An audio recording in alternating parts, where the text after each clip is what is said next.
दिमाग विमाग खराब हो गया क्या उसका? ये राजद नहीं है, दिमाग ठीक कर ले। एक एक चीजों की जांच हो रही है। पीएससी में पूरा देश जानता है कि लालू जी के राज में तो जेल चला जाता था चेयरमैन, उसमें संलिप्तता होगी, उसको कार्रवाई कैसे नहीं होगा? युवा कैसे हो सकते? वो अपराधी हैं, ये ध्यान रखिएगा।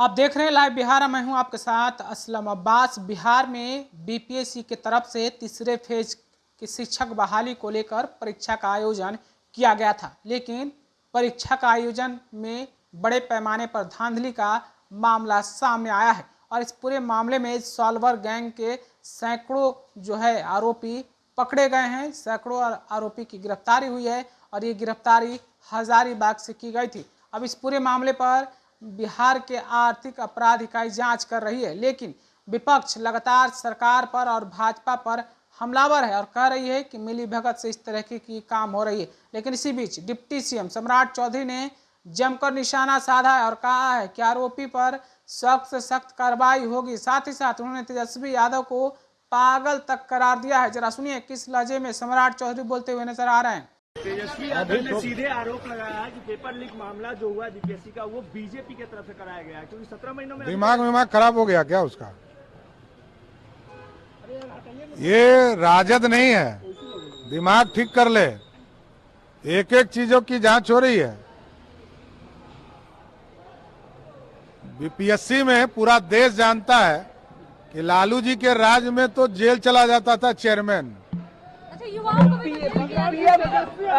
7 चरणों में चुनाव को लेकर भी कांग्रेस और जो युवा है, जिन लोगों ने उसमें संलिप्तता होगी, उसको कार्रवाई कैसे नहीं होगा? युवा कैसे हो सकते? वो अपराधी हैं, ये ध्यान रखिएगा। 7 चरणों में चुनाव हो रहे हैं। जिस लोगों ने प्रश्न यदि किसी ने लीक किया है तो कार्रवाई होनी चाहिए ना।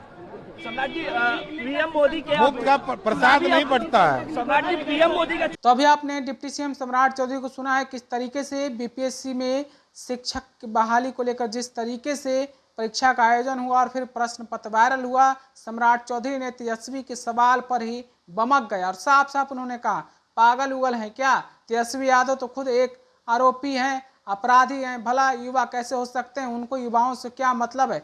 साथ ही साथ सम्राट चौधरी ने कहा कि लालू राज में तो बीपीएससी के अध्यक्ष पर ही कई तरह के सवाल उठते रहते थे, लेकिन फिलहाल जो क्वेश्चन वायरल होने की बात आई है, क्वेश्चन वायरल होने की जो सामने बातें आ रही है, क्वेश्चन वायरल होने की बात कही जा रही है, तमाम में कौन आरोपी है, किसकी मिलीभगत है, सब पर सख्त से सख्त कार्रवाई होगी, ऐसा सम्राट चौधरी का कहना है। आपने भी सुना है, आपको क्या लगता है?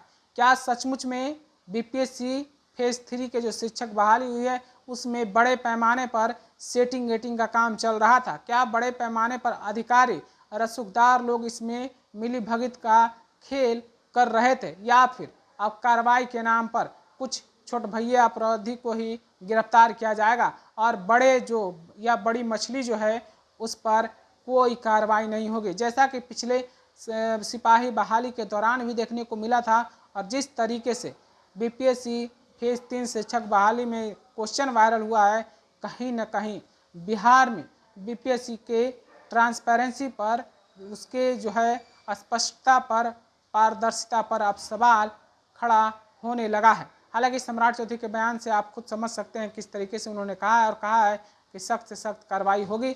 आप अपनी राय क्या रखते हैं कमेंट में हमें ज़रूर बताइएगा।